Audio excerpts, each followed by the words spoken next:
I'd like to tell you about a free app that I've been using from Enverus Energy Link called Mineral IQ. Mineral IQ enables you to view monthly income, track earnings trends, and download pay stubs. It also provides in-depth valuation information you can use to make confident decisions when to sell or what to buy. It even tracks surrounding rig and permit activity and provides you with that data on a weekly basis. One Mineral IQ user said, "I had just inherited some income on a well, and Mineral IQ's appraisal feature gave me the confidence to hold on to my interest instead of selling it at the wrong price." If you aren't already signed up, be sure to visit www.mineraliq.com today to get started. Again, that's Mineral IQ to get started for free today. And I would encourage everyone to check it out. I've been really impressed with the Mineral IQ platform. And since it's free, what are you waiting for? Are you ready to make the most of your oil and gas mineral rights? Welcome to the Mineral Rights Podcast. Get the knowledge and resources you need to manage your minerals and royalties. Here is your host, Matt Sands.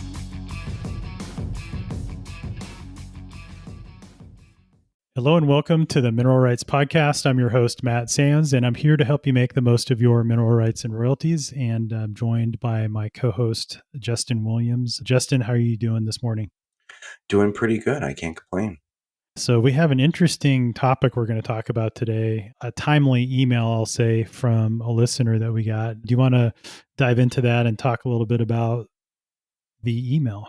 Yeah, let's do it. So this is from Barb, and Barb broke up a really great point. She was talking about a story that apparently Standard Lithium Ltd. Announced in late March that they believe they found the highest confirmed lithium-grade brine in North America. And she sent us the news story here. It appears to be mostly centered around Cass County, Texas. And the problem that it's bringing up is, as Barb mentioned, a lot of people want to add language to their lease addendum reserving interest in lithium and other minerals. And in Texas, there's a law that gives the ownership of produced water to the operator. And so if they're starting to find lithium in this brine mat, it brings up this question about, well, how does the mineral owner or service owner, or who gets the ownership to the minerals that are being produced in that water? And Matt, this sounds like it could be a good opportunity for Cass County. It sounds like it's early on, but it brings up just a whole nother issue. Yeah, it brings up a whole issue in terms of the ownership of produced water. And then the next step beyond that is the ownership of any valuable minerals or metals that are contained in that produced water that maybe traditionally have been treated as a waste product, but could be considered a valuable mineral that is extracted. And so, then who gets the value associated with that in terms of royalties and the ownership of that? And so that's what we're going to talk about. This is something that is, like Justin mentioned, I think a developing area. It's not something that is very widespread yet, but I think it is something that operators are certainly aware of in areas where there is a high concentration of lithium in the produced water, and they're wanting to take advantage of that and extract the lithium and sell it so that it can be used in the manufacturing of batteries, because lithium ion and lithium metal batteries are kind of the primary battery technology that we're using right now in this big boom in electric vehicles and wanting to electrify everything. There's a significant demand for lithium. And so this is something where, as a mineral and royalty owner, we need to be aware of, so that if we're presented with the opportunity for a new oil and gas lease, that we think about some of these traditionally non-standard or maybe not that common minerals. We are mostly focused on oil and gas because that's where the money has been. But, perhaps we're leaving money on the table if we don't take into account and include language that reserves our interest in lithium and other extracted minerals, because there's a good chance if we don't do that, that we're going to miss the boat, and ownership of that could be considered part of the produced water, which then again could go to the surface owner. And then ultimately, depending on the state, like we talked about, we'll talk about Texas and specifically and dive into some of the law there and what you need to know. But, I think it is something where we need to be aware of that, have a heads up, and especially if you're in East Texas, whether it's Cass County, and then we'll talk about where else this is likely to occur across the United States, because it's not just Texas where this is a possibility. And Matt, 2 years ago, it doesn't seem like we were talking about lithium near as much as we're talking about lithium in the past year or so. And there's a reason for that. Lithium is a big part of battery production, and it's something that we don't do a lot of domestic production on. And Matt, do you want to kind of talk about, what makes lithium so great for use in batteries? Yeah, that's a good starting point, I think. So, just a little bit of background: lithium is a chemical element with the symbol Li and atomic number 3. It's a soft, silvery white alkali metal, and under standard condition is the least dense metal and the least dense solid element. So, that's kind of an interesting fact. It's highly reactive and flammable.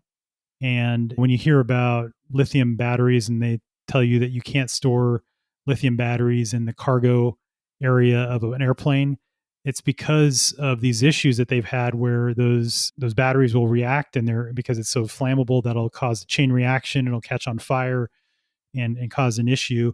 And you've seen those videos probably on YouTube or on social media where you have a Tesla that gets in an accident and then bursts into flames, and just it's like a really violent chemical reaction. And that's because of the lithium in those batteries that reacts if it's ruptured. So that's really where it becomes an issue. It's not so much of an issue if it's just sitting there within the casing or within the battery itself. It's when that battery gets ruptured and oxygen gets in there, a chemical reaction occurs because it is so reactive.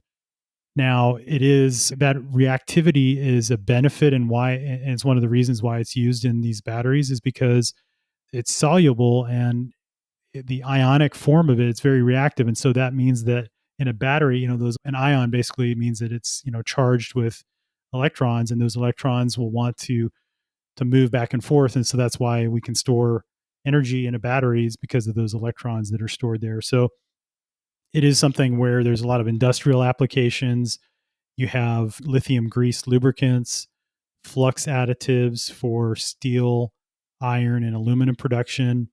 But then, really, what we're most focused on, what we see most of the stories on, are the lithium metal batteries and lithium ion batteries. And all of those uses that I just mentioned consume more than 3/4 of lithium production. And most of the growth we're seeing is in that battery side of things. And to that point, Justin, do you want to talk about the big lithium factory or lithium refinery in South Texas that Tesla recently announced with the Texas governor? Yep, absolutely. So Elon Musk has been focused on increasing the company's supply of lithium hydroxide, a key component in batteries that powers EVs, as he pushes to increase production for Tesla. Calling for more refining capacity last July, Musk promised entrepreneurs who stepped up that it would be as lucrative as basically minting money. His company said that his own refinery near Corpus Christi would produce more battery-grade lithium than the rest of the North American refinery. When he talked about dates that production could begin in 2025. And so, Matt, they're putting action into motion here to really grow the industry in the United States and to make it something where we're producing it domestically. And it makes sense for Musk. I mean, he's got to have the batteries for his cars. Yeah, that's a big bottleneck potentially in ramping up production of Tesla cars, and the vehicles that they're producing. And there are only 5 lithium refineries in the United States.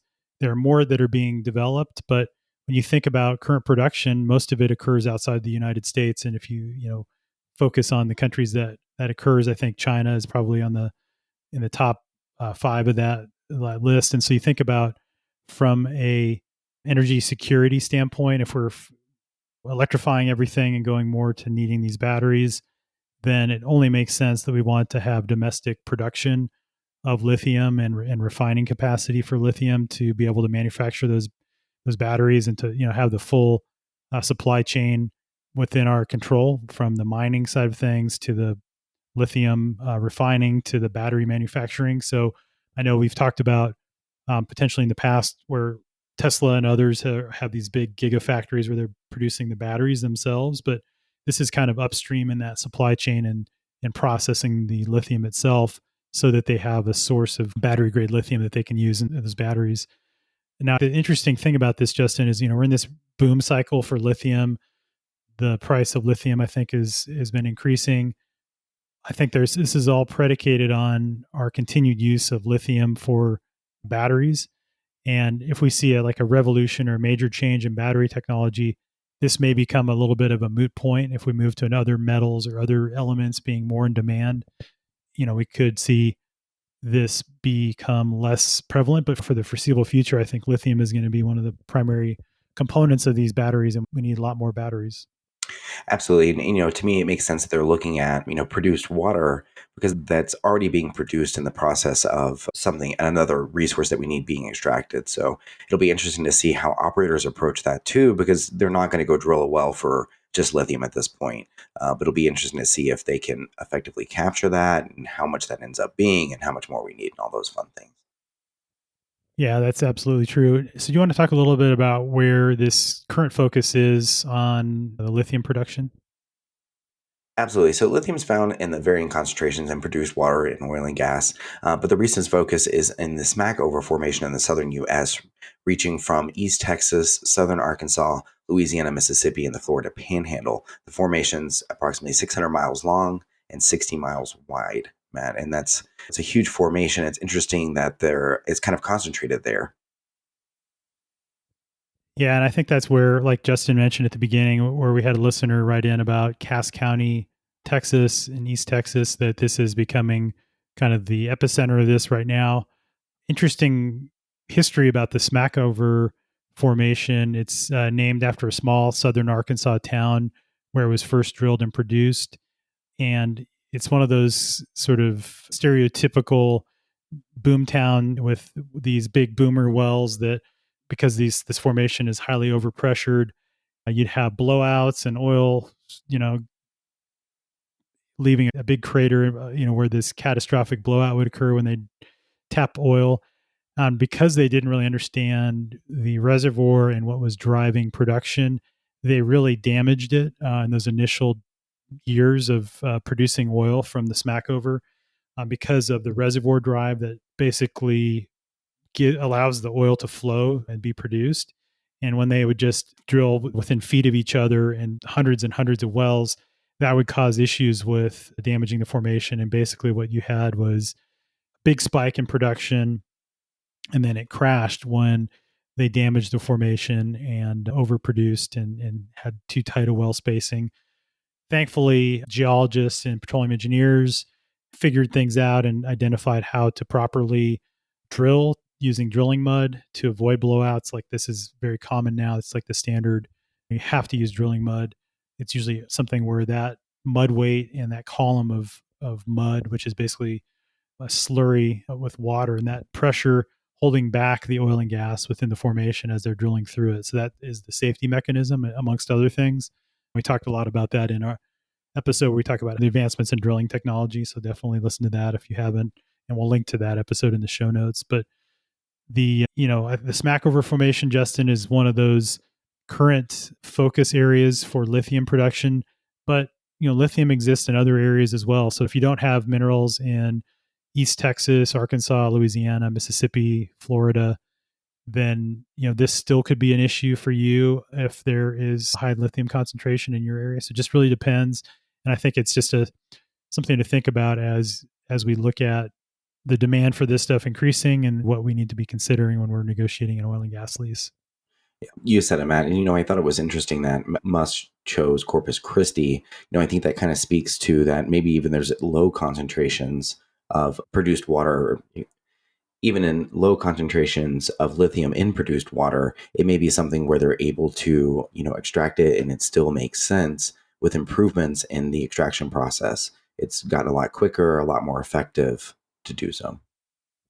Yeah, that's a great point. I think in the past you'd see lithium ponds in like South America where they have these huge evaporation ponds that they pump this brine into, and they let the water evaporate to leave a highly concentrated lithium brine that they can then process.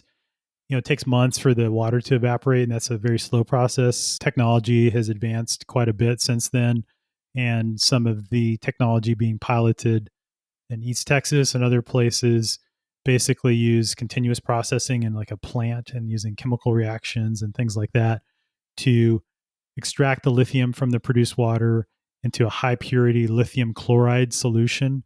And then from there, they use electrolysis and other chemical reactions to convert it to battery grade lithium hydroxide.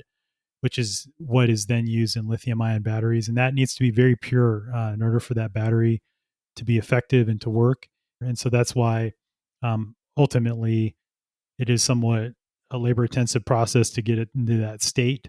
But like Justin mentioned, there's brines that are lower concentration than this discovery in East Texas and the Smackover where they've just sort of recently realized that it's that high concentration of lithium is a feature and not a bug, and so they're really going after it. It could be that lower concentrations, like you mentioned, Justin, could be profitable to process in the future. So it's not just East Texas, like I said. So what is the takeaway then for mineral and royalty owners, Justin? We've talked about this, Matt, with different things. We've talked about helium. We've talked about other chemicals that really have value. And this is just another one. So it's really something for mineral owners to think about, okay, how am I approaching those other valuable minerals in my lease? Do I, have the right language to be sure that I am getting value from that? And then, Matt, the question here that I think everyone's really wondering is who owns the produced water? If the operators own that produced water, and in Texas, there was a measure passed in 2013, HB 2767, enacting Section 122 of the Natural Code, and then updated in 2019 with House Bill 3246 that provides any party that takes possession of produced water to treat it for subsequent beneficial use takes title to that water. And so I think for mineral owners, surface owners, no matter who we're talking about, that creates a big question of what about those valuable minerals in that produced water? Yeah, I think that's a good point. And I think the intent of this code initially or originally was to try to incentivize operators to recycle the water and to treat it because there are parts of West Texas and stuff produce water injection, saltwater disposal is a big issue. And so they're wanting to make sure that operators have the liability with that, but also the benefit so that gives them an incentive to process that water, to purify it, to take the value because there is trace amounts of oil and gas that are still entrained in the water, even though they are separated at the well site and in the gas plant and so forth. But there is some hydrocarbons left over, and so title to that produced water is then transferred to whoever treats it for subsequent beneficial use. So basically, they can extract the value by taking the skim oil and whatever and selling that.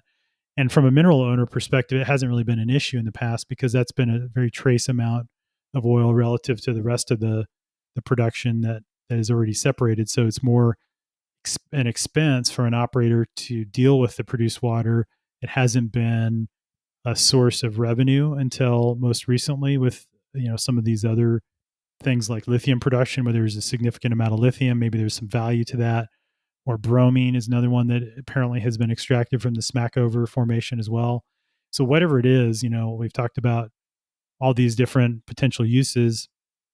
I think we need to think about making sure that we have language in our lease that reserves our interest in lithium and other extractive minerals just in case they do start to process the water and there's a lot of lithium and then we can get royalties from that. Otherwise, if you're talking about the produced water itself, it may belong to the surface owner because in some states, groundwater is owned by the surface estate.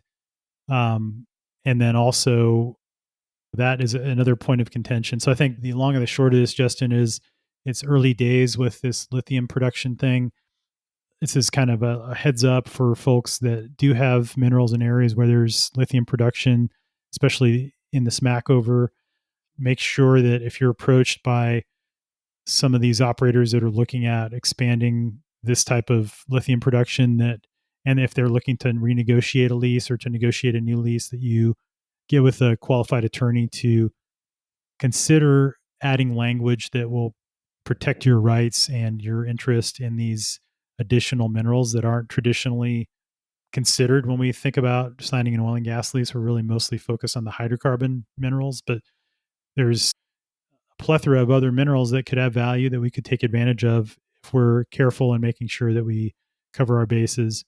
So I think that's kind of the takeaway for folks is to make sure that you are reviewing these leases and that you do have an attorney to the extent that it makes sense of the size of your interest to pay an attorney to review that and to ask them these types of questions about, okay, what about lithium or what about other minerals that might exist, how do I make sure that I preserve my rights to those?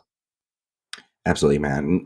We were talking a little bit before the show. The way that this develops is through litigation. And so, as this becomes a bigger issue, as there's more money involved, litigation will occur and this will shake out. We'll see new laws formed that makes this clearer. And maybe it is or is not a good time for mineral owners to be having that argument. But either way, it's going to happen.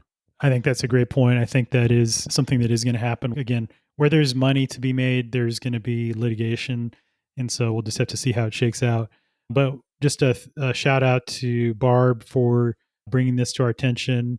And again, just a heads up for folks that if you have a new lease that you're considering signing, it never hurts to add this language. And especially if it's not something on the radar of the operator today, they'll probably accept it, right? It's not going to have a material impact on their economics of their current project, maybe drilling oil and gas. That's what their focus is. And so, something to think about. And I think it's just, again, best practice if you're negotiating an oil and gas lease, of course, hire an attorney. This shouldn't be considered legal advice, of course. Get with your attorney, talk about these types of things, whether it's like the episode that we had recently talking about using gas on site for Bitcoin mining or for AI computing, or whether it's lithium or helium, you name it. These are kind of developing areas that we need to be aware of. Pore space is another one. So it's interesting, Justin, we've had this industry that we've been producing oil in this country for 100 and probably 40, 50 years at this point, but there's always something new that's coming up. You're right, Matt. There's always seemed to be something new and more to learn. So that's not going to change. Yeah, we'll try to stay on top of this stuff, keep you guys updated as to when we hear about these types of opportunities or issues. So make sure you're subscribed if you aren't already. And again, we'll link to the resources and some of these articles that we found in the show notes, which you can find at mineralrightspodcast.com. So until next time, thanks again. Thanks, Justin. Thanks, Matt. Thanks so much for listening to the Mineral Rights Podcast with your host, Matt Sands. Don't forget to subscribe and share at mineralrightspodcast.com. The Mineral Rights Podcast should not be construed as investment, legal, or tax advice. All information is believed to be from reliable sources. However, we make no representation as to its completeness or accuracy.